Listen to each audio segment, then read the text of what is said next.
SoCon, episode 3. I am Jack Gold, joined by my guy, as always, Matt St. Charles. Happy Thanksgiving. If you're watching this, we're going to try to get it out tonight, but probably more people are going to promo it tomorrow.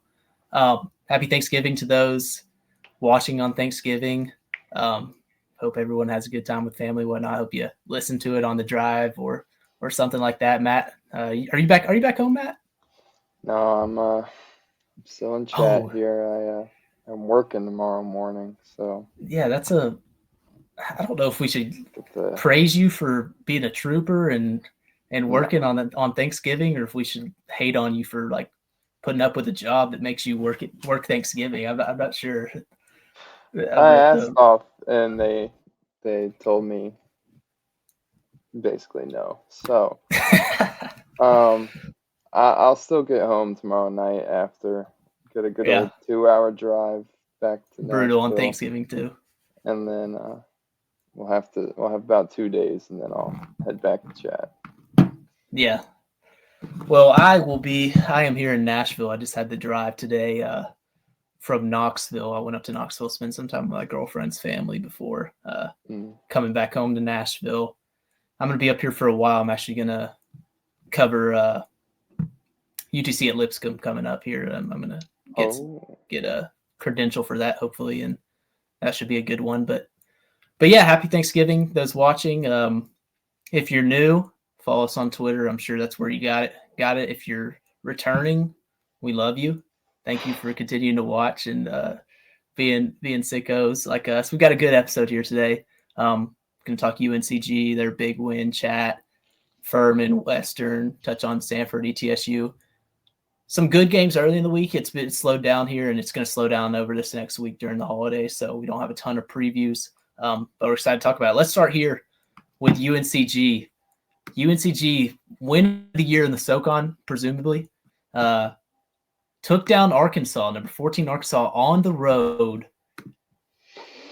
What was it? 78-72. Led the whole way, basically. Huge win. I mean, I didn't think – I mean, I would have never predicted. I'm pretty sure last episode I said, like, UNCG, they've got Arkansas, Texas, probably not winning those, but more realistic wins. That's how unlikely it was. I went back and watched it. Sorry to my guy, Kiefer Langley, Langley twins' dad, I'm assuming, follows me on Twitter. He maybe hated on me a little bit, said I should have watched the game. I was out watching the new Hunger Games. Great movie. Won't get too much of that. Awesome. All the Hunger Games movies are awesome. I had a little date with my girlfriend watching the Hunger Games. It was awesome. Boy, was I shocked when I opened my phone and saw they beat them. Matt, I'm assuming you watched the game. I went and watched it after. I'm assuming you watched it. What were your thoughts on that game? Yeah, like you said last week, we were looking for outer conference wins, and this one came up, and we were both kind of like, nah, not gonna happen. But they were very impressive. You know, it was kind of the same story that we saw at Vanderbilt, which was, you know, Keyshawn Langley and Mikal Brown-Jones, you know, doing a lot of the work. You know, Langley was terrific. He was named SoCon Player of the Week, and deservedly so. He's so good at picking his team up when they're down. He hits timely shots, and he just kind of has a feel when he needs to get others involved and when, you know, he needs to take the shot.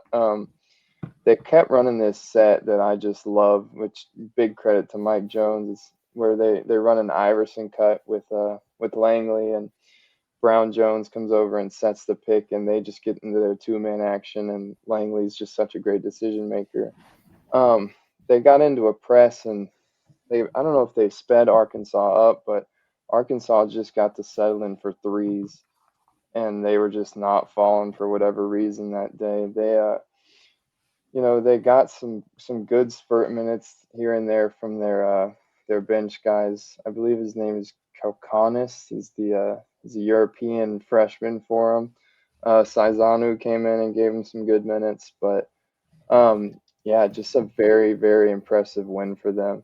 They can really are good at surviving cold stretches, like, you know, they are most likely going to see for a little bit, but just because their defense is so solid and they get stops when they need to. But like you said, they have Texas coming up. But I'd love to see them get into an easier part of their schedule, maybe play some talent that's kind of back down to the mid-major level, so I can get a better feel for them.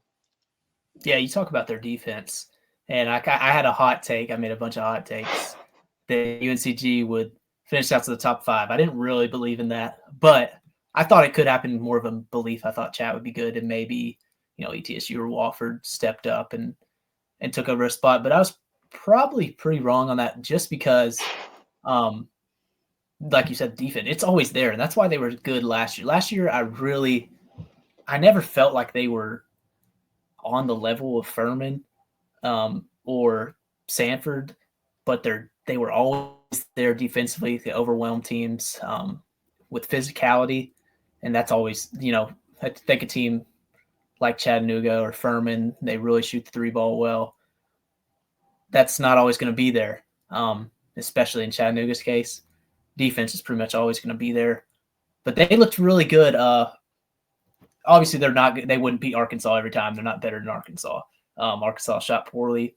Keyshawn Langley played out of his mind, like you said. I mean, he was awesome, and he got hurt there late, and they survived it without him in the second half. That was really impressive. Hey, this probably isn't a hot take. Mikal Brown-Jones, in my opinion, he's the best. He's the best big in the SoCon. He's awesome. He's really, really impressed me. I'm trying to think. I mean, maybe just Jermaine Marshall counts as big. I think they're about the same. Honestly, I'm willing to put him close to that level of Jermaine Marshall. I just think he's good, dude. I really remember him. I kind of viewed him as a bruiser, and he is. I mean, he does. I mean, I saw him go up against Arkansas bigs and just basically call for a post ISO and just out physical and drop stuff and get to the rim. But his jumper looks really good too. I mean, he can really stretch the floor. He's super athletic. UNCG is going to go as far as him and Keyshawn Langley go, and they both were awesome in this game. Really, really Jones, and that's not shorting what Keyshawn Langley did, because, like I said, he was awesome. But I was super impressed with Mikal Brown-Jones. He looked like the best big there. I mean, Trayvon Brazil for Arkansas, that's like an NBA draft guy, and he's obviously more of a bouncy, skinnier dude, but I mean, he ate him up. It was a barbecue chicken when he had him guarding him. No joke. I mean, I was super impressed with him. Like you said, I thought the bench really. Where do they keep getting these foreign bigs? Kazonis, or I don't even know how to say his name. The freshman, he's got to get more minutes. I thought than mine. Yeah. Dude, he was impressive. Tim Caesar was really impressive to me in his limited minute. Saizonu, I thought he looked good and was really good. Filling in for Langley there late, just kind of playing mistake free. He had a turnover late, but that didn't really move me at all. I was really impressed with the guys who stepped up. I really thought Tim Caesar looked good and looked like a piece that was, pretty promising. I was a little disappointed in Donovan Atwell again, and not that it matters. They upset number 12 team in the country. It's a huge win, but I still would love to see more from him. I just think he's just got so much talent. I would really like to see him step up and be that third guy. And maybe he just ends up being a shooter like he kind of is at this point. He's kind of a catch and shoot guy, one dribble pull up guy. But yeah, I was overly impressed with how they played that game, because they really controlled it from tip to finish there. Yeah, a couple more thoughts on them. One of my big notes from that game is Kobe Langley is such a great playmaker for the other guys on the floor, but sometimes it goes too far. I mean, there was multiple times in that game where he beat his man off the dribble and he got right to the rim and he just decided to pass out to the corner for some reason, and I'm just sitting there like, take the layup, like it's wide open. Yeah. But and then you touched on Donovan Atwell. He to me just needs to be like Andrew Wiggins. Like, he doesn't need to do too much. He just needs to be, a slasher and knock down the open threes when they come to him. If he can kind of slide into that role and be a consistent and efficient scorer, then they're definitely going to finish high in the Southern Conference. Yeah, I agree on Kobe Langley. I forgot to write that down, actually, but I was thinking that when I was watching it. if he could take a little bit of the confidence offensively that Keyshawn has, because I agree, he's a really good distributor, and I think he really knows that's his role, and almost thinks is too focused on that being his role, because I think he could score a lot more, just beating guys to the rim. He doesn't have to shoot all these shots like his brother does, but I do think he could take a bigger role scoring offensively. And I saw some of those plays you're talking about. I was like, dude, just take the lay. So let's go to Chattanooga. Chattanooga took down Tennessee Tech. Pretty concerning game for me. I actually went, didn't cover anything. Shout out Chattanooga for playing a Sunday game. If you see me, let me see. Right now, got the Titans flag in the background. Shout out Chattanooga for putting me out of my misery. I didn't have to watch the Titans play football on Sunday. Amen. Horrible, just a bad experience all around. I've had to watch them. I turned it on my phone, turned it off like 30 seconds after. So shout out that game. But I probably left that game a little more discouraged as a whole in Chattanooga. Not that Tennessee Tech, I think Tennessee Tech's record is a little misleading. They're fairly, inconsistent. They've got some guys hurt too. I left super impressed with Sam Alexis. He had 22 and 15. He's everything they want him to be and more. I mean, he is super impressive. Just is the best big on the court in every game so far. I was a little concerned just about the other guys. Their wing play was really poor. Once again, I mean, I just they're just not getting enough out of Millen, Davis, Randy Brady. They're just not hitting shots. Tyler Millen maybe has a little too much of a green light. I know he talked about that in a recent kind of piece I saw, that he really loved how much confidence the team instills in him. And I agree. I think that's why players thrive in the Dan Earl system. But I do think maybe, he takes a few too many quick threes, and he struggled a little bit with decision making at times. Demetrius Davis, like I said, he struggled early on.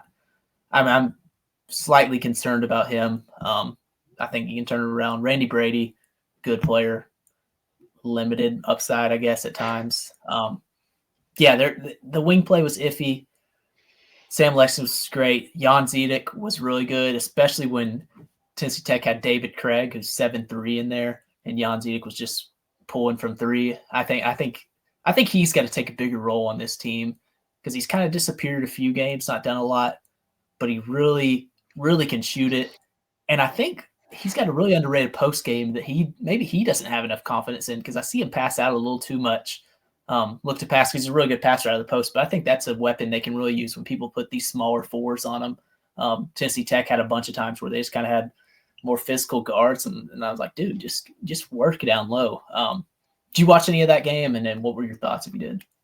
Yeah, I didn't watch it live. I went back and rewatched it, but I think it's hilarious you bring up David Craig, because he started the second half, but he can't have logged more than 10 minutes. I don't know why. They kept starting him and then just yanking him. Dude, what's the point in starting him? Like, if you're want to win commit, the tip, I don't know. He's 7'3". I think he legit made a difference. We're getting off track, but I think he legit made a difference defensively. He can't move for anything. He didn't have a rebound. He looks like he's just in constant pain. I mean, bless him, but he just looks like he hurts. Yeah, but why play him at all if you're just going to start him and then pull him? And whatever. Anyway, mute point. I'll get back. Yeah, you kind of touched on it a little bit. Just overall, not a very impressive one. And as much as you want to say it's encouraging that like they keep finding ways to win when they're not shooting the ball well, like I don't know how well that will translate, when you get into conference play and you play some better teams. Sam Alexis is great. This team just kind of looks like they're not all on the same page yet. Got a lot of new faces in there. There was multiple times there where you could just tell it was a 2 p.m. Sunday game, like just like baseline inbounds passes where like a guy goes to cut and the guy inbounding doesn't think he's cutting and the ball just sails out of bounds. You're like, this team just needs to get on the same page, and that's the growing pains of the transfer portal and stuff like that. But it was encouraging to see what Sam Alexis is growing into, and then it's always good when Jan Zedek looks comfortable in the game and his shot is falling, because he has just such an impact on that team. But And then Honor Huff, we kind of talked about this before. He hit his first 3-pointer at home, and they were like third home game. That's no knock on Honor Huff. Sometimes the ball just doesn't fall. That's just an interesting stat to me. But yeah, Yeah, they didn't look great. he maybe eased my worries a little bit at the end of the game when he started knocking down some shots.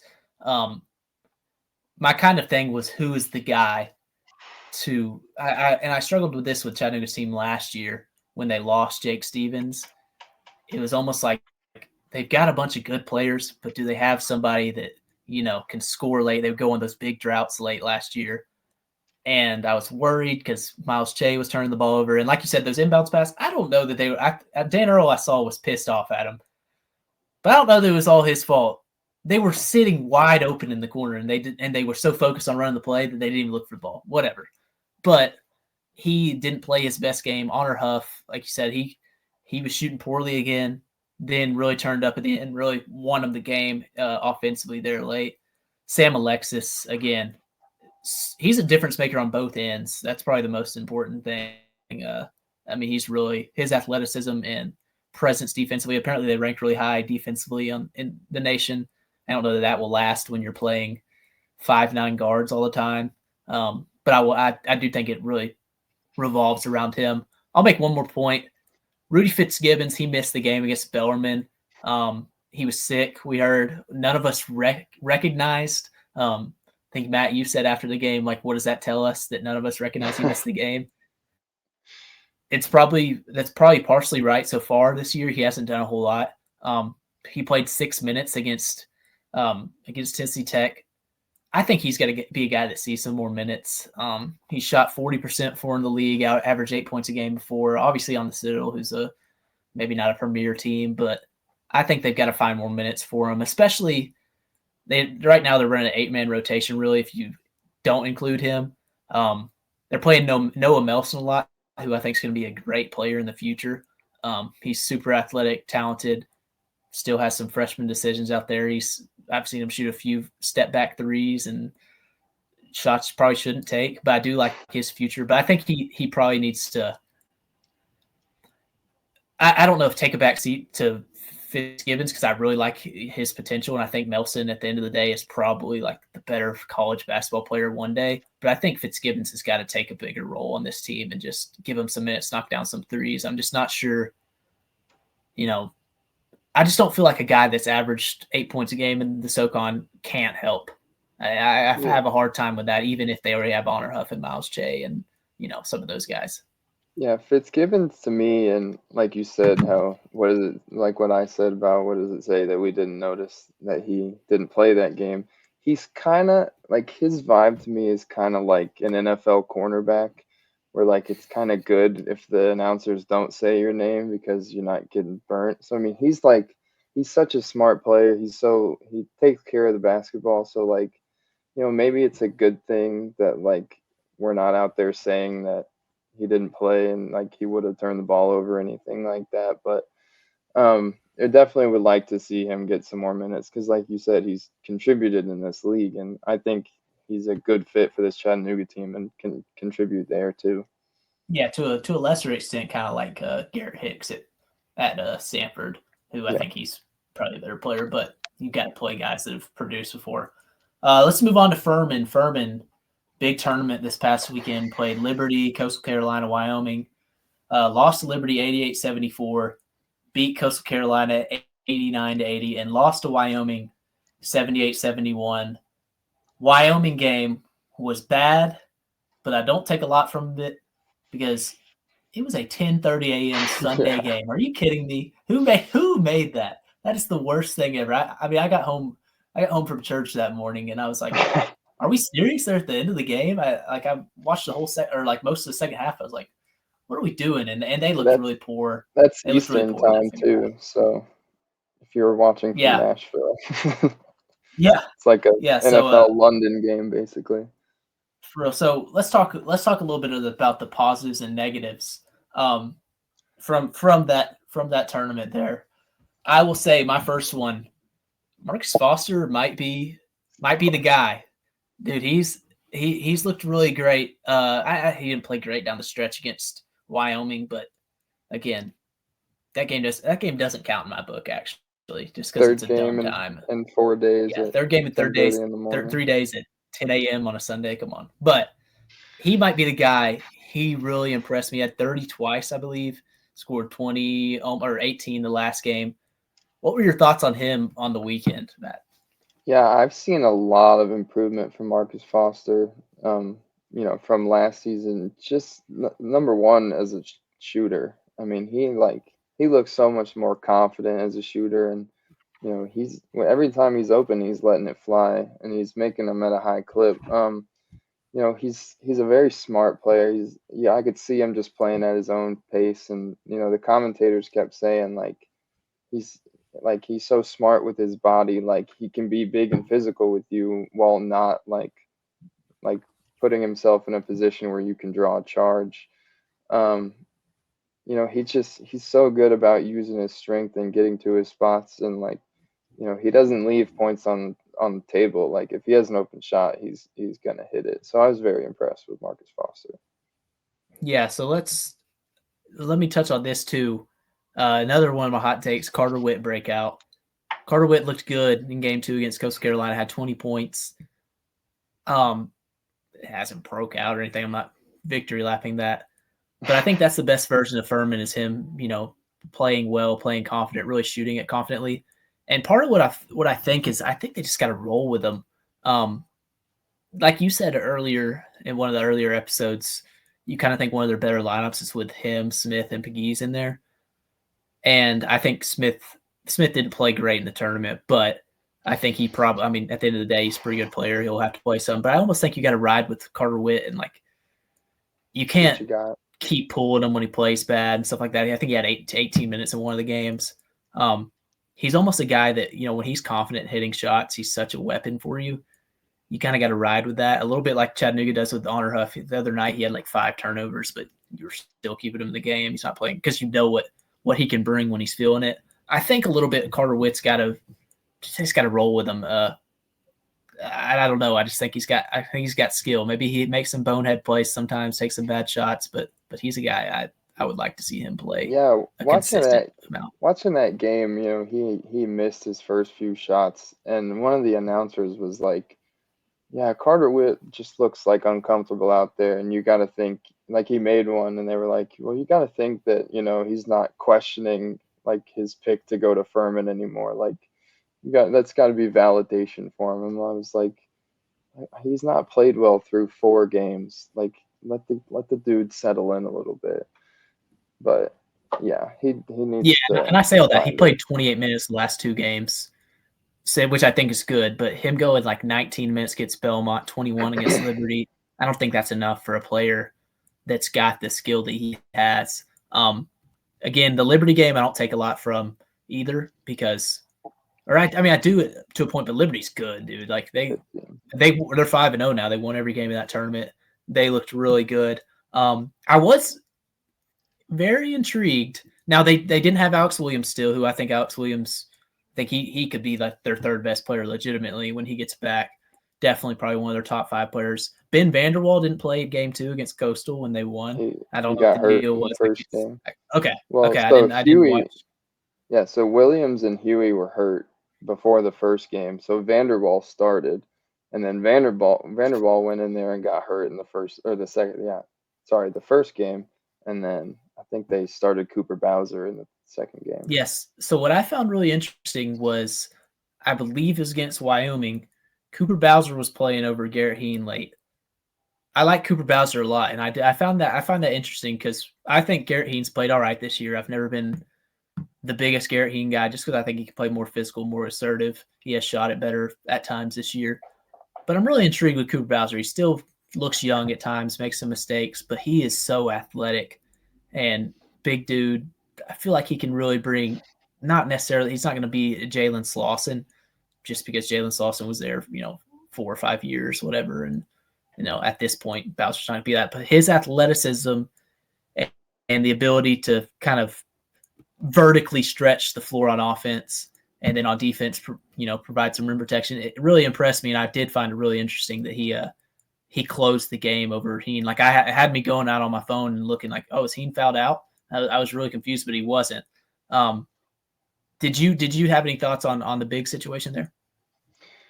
Yeah, I mean, the only thing that I thought is, if Cooper Bowser keeps producing like he has, and if if his role gets to grow, like say, Heen continues to not play very well, and Heen has shown kind of he's never really looking to create his own shot. If he doesn't have a dunk or a layup at the rim or like a pick and pop three at the top of the key, he's probably not shooting it.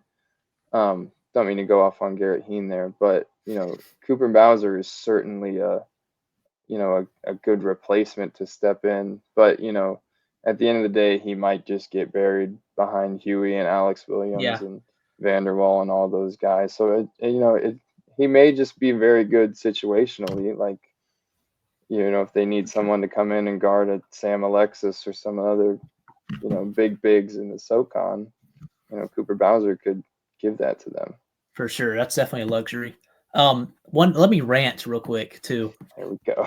They got Coastal Carolina on the 17th on Friday. Coastal Carolina, I didn't even realize this until I went back and looked. Like I kind of realized it, but not really. They started Kevin Easley Jr. Kevin Easley Jr. is what is he, 5th year now? Yes, 5th year. What, grad student, senior, whatever you want to call it. If you recognize that name, that is former UTC Freshman of the Year, Kevin Easley Jr. Back in 2018, he was at Chattanooga. Let's get a little transfer kind of rant here. 3rd school, I think. Lesson. No, It is his 4th school. Started at UTC, went to TCU, wanted to make that big jump. Didn't work out, went to DeQuince. I can't even say their name. I said that so wrong. I'm totally going blank. Went there for 2 years, transferred again. Coastal Carolina this year. He's averaging 14 a game at Coastal Carolina. So, number one rant. Come on. Transfer portal. I like the transfer portal. I think it's good to be able to play where you want. 4 schools in 5 years. That's ridiculous. So we gotta put either an age limit on players or a transfer limit. I don't even mind a second-time transfer at times, but 4 and 5 years is pretty dumb to me. I same with, it's got to be a reality check as a player. Maybe if you're at your 4th school, I think. I understand it sometimes with a player like Jamal Johnson, who started at Auburn and Memphis. I don't even know if he played at Memphis, but then UAB, he just got behind 2 really good players.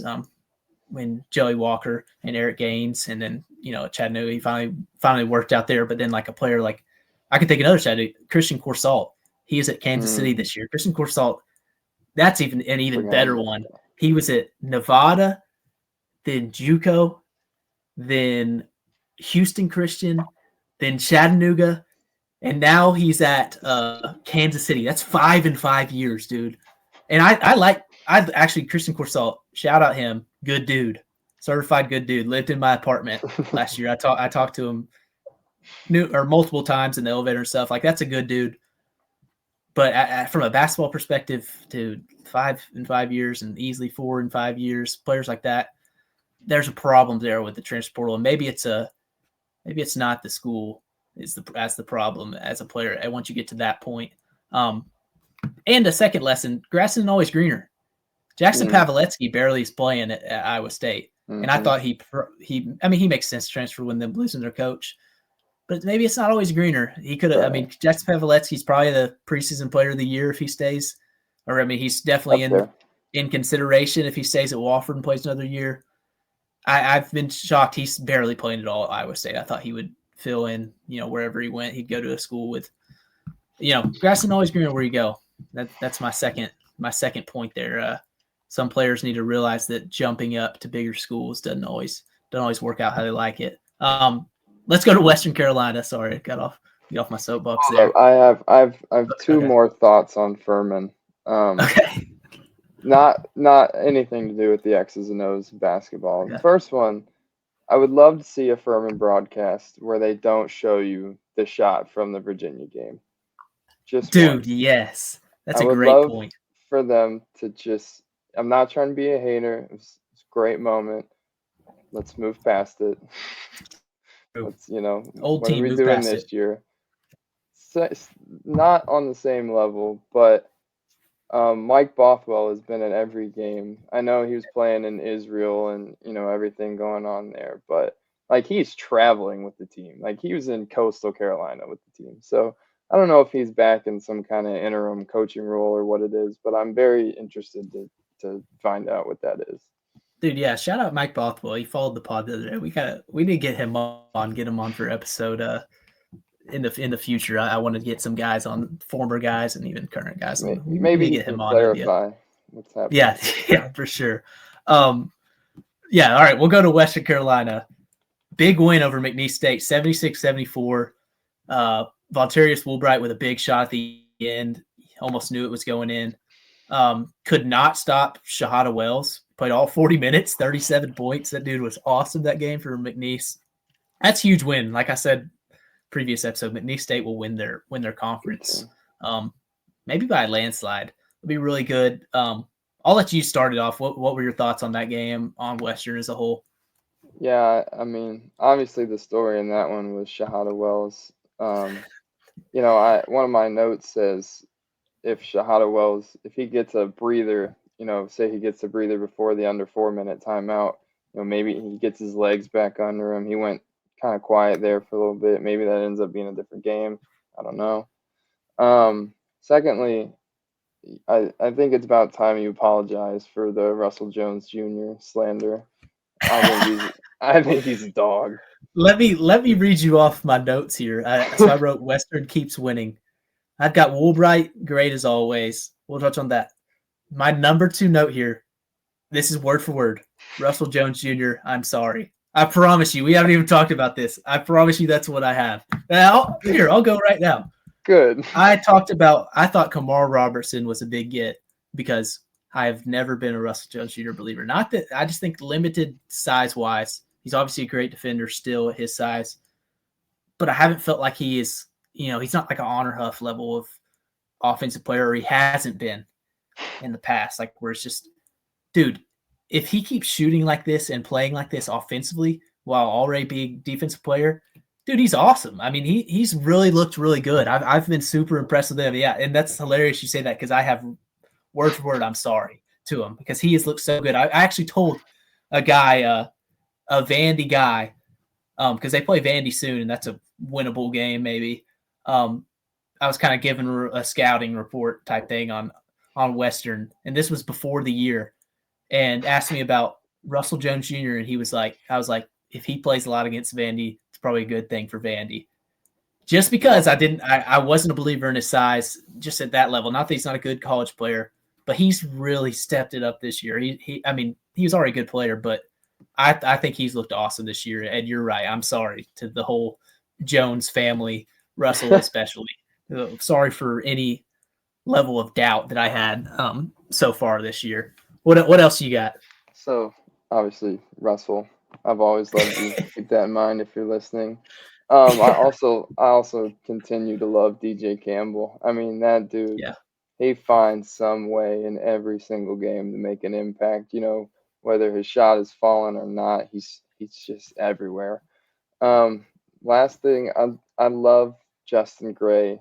Not calling a timeout on that last possession, just putting the trust in your guy, Vontarius Woolbright, to go down and make a play, and he did. And I mean, this team is like they have the feeling that they can, go far and make some noise, and I agree with them completely.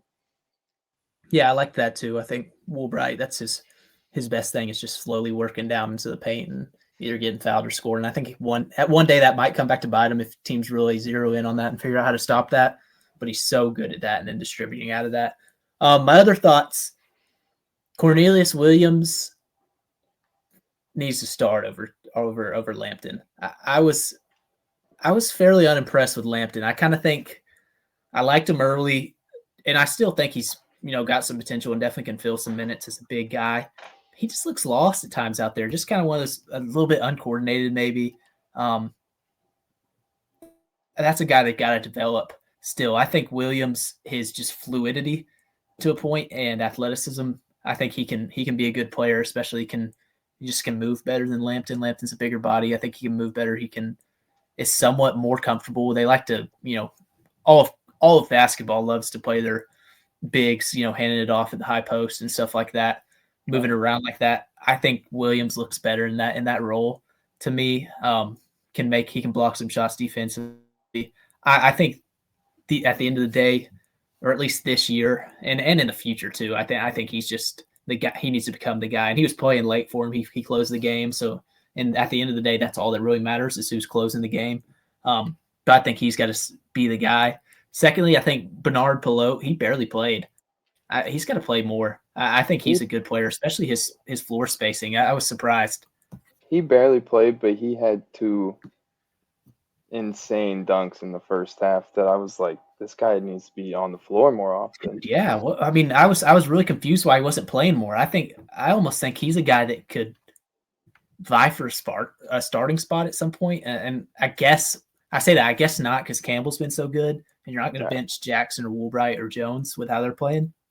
But yeah, man, I think he logged like 14 minutes or something to that game. I was like, he's impressed me this year because he's shooting it well, and like you said, he's a super athlete, can play the 4, maybe small ball 5. I would probably prefer him at the 4.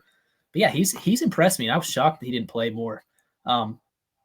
Maybe that was just sometimes coaches lose track of other guys, but yeah, he's got to be a guy that really comes off the bench well for him. And then lastly, I think Trey Jackson.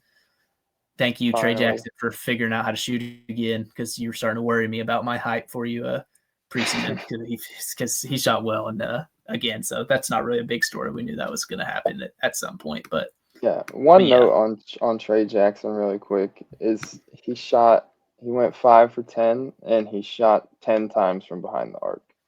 So you kind of hope he doesn't become too dependent on the 3. You want to see him do other things, but maybe it was just the flow of the game. That's kind of what happened. But sure. I'd like to see him get involved and start making some plays outside of chucking from deep. Yeah, so the other teams we want to touch on, Samford, ETSU today. Everyone else kind of it's been a slower week other than the big win. Samford, couple big. Actually, they're playing Alabama State as we talk. I think you got it behind you. Let me check that one. Oh, they're up there. Yeah, Samford hasn't played great comp, so I don't have a lot on them. SC State's not very good either. Do you have any thoughts on Samford? Yeah, I mean they started the year out with 2 tough ones, so I think it's fair for them to get some cupcakes. There's a play against South Carolina State in the first half where Rylan Jones created a turnover and he threw a half-court lob to Chor, and I was like, thank you. Like, that is the kind of fast break playmaking that I've been waiting to see from Rylan Jones, and hopefully he's starting to get a little more comfortable with those guys. A funny note from the South Carolina State game is Bucky McMillan played 12 guys in 9 minutes.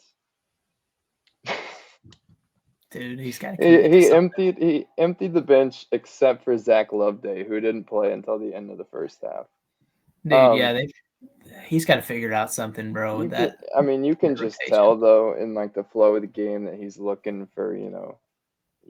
I think he wants to get the rotation down a little bit, but you can tell he's trying to find those guys. One of them that he did find, Lucas Walls played really well in that game. I definitely think he could be a contributor by year's end if he keeps playing like he did. But outside of that, not much. Like you say, maybe they're just trying. I'm sure they're trying to figure it out right now, but they're just playing way too many guys. They've got to narrow that down. You can't play that many players. Even if you play a high pace, you got to figure out who your best guys are and leave them out there. I found it really interesting. Josh Holloway outplayed more minutes than Garrett Hicks. Garrett Hicks got 12 minutes in that game. Like, is he regretting his decision? Probably right now. I don't know what the deal is there. Maybe I'm totally off. Maybe I was totally off on him, but I thought he was a good player coming in. Yeah, it kind of feels at times that the ball just doesn't find Garrett Hicks in scoring positions. I'm really shocked. I don't know how the flow kind of works out like that, but he's never in like an easy spot to score. Yeah, I'm really shocked he hasn't figured it out, and I agree with you on Lucas Walls. He's definitely, even if it's not this year, in the future, he's a good player. ETSU big win over Davidson. Shout out SoCon coverage, or I think that's his. I don't know what his handle is on Twitter. Kind of posts all the SoCon games. He said something about Davidson had no shot, or ETSU take it easy on him, Davidson, or something. I saw him get a ton of hate. Even I think Jaden Seymour retweeted it. You've made it big, SoCon coverage. If people were looking up your takes and stuff, maybe it was an unnecessary tweet, but I respect some personality in some tweets. And yeah, shout out him for getting hated on a lot and being wrong. I'm sure he's glad he was wrong because it's good for the league. But that's a really good win. Davidson, like you told me earlier, they were picked to win their conference. Did you watch any of that? What were your thoughts? I didn't watch it, but I mean, they were down at half. They had some key performances from some key guys. Asamoah had 24, Boyd had 17, and Peterson had 14. But you just mentioned Jaden Seymour. He didn't do much from at least what the box score said. But I mean, they've got some guys to be not in the cellar dwellers of the SoCon, but I want to see them start to string together some wins.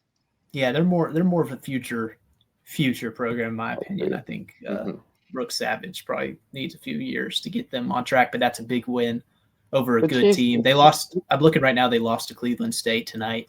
Obviously, I'll have to go back and watch that. I believe is a decent team, but yeah, I mean, I was gonna say I like Brooks Savage a lot. It's hard to expect a coach to just come out year one and exactly you lose your top two guys coming in. It's a tough situation, but yeah, they've been impressive at times so far this year. They've also been unimpressive, like against Butler, but they're definitely a team that, like you said, has looked better than maybe being the worst team in the SoCon or down in the bottom dwellers. They definitely can win. Let's go to questions. Shame on everyone who follows us for not asking questions. Let's get us some questions in. We just have our guy Gray from another local or a Chattanooga student. And shout out Gray, gave me the text. We may be liable for a car accident. No, he's fine. he got in a wreck while I listened to the episode last week. So good going there in the gather step breakdown. He was driving to Tuscaloosa for the game. Yeah, the gather step breakdown moved him that much that he couldn't focus on the road anymore, apparently. So, but his question: could Sam Alexis be a sleeper pick for SoCon Player of the Year? And I think we have the same answer here, and it's no. Yep. But he's been awesome, and I think he could be a guy that could vie for a first team All SoCon spot. I think probably Mikal Brown-Jones, his seniority there, and he'll probably be a little more consistent. But Sam Alexis, dude, he's been awesome. It's really surprising. I mean, not surprising. He was a good player. I really liked him last year, but in short spurts, he was awesome last year. What are your thoughts? I guess you probably have the same answer as me there. Yeah, I would agree. No, but I would modify it and say he could be a sleeper for Defensive Player of the Year. He's he's going to be matched up with some really good bigs in the conference, and he's been the rim protector that Chattanooga needs so far. So I wouldn't say Conference Player of the Year, but Defensive Player of the Year for certain.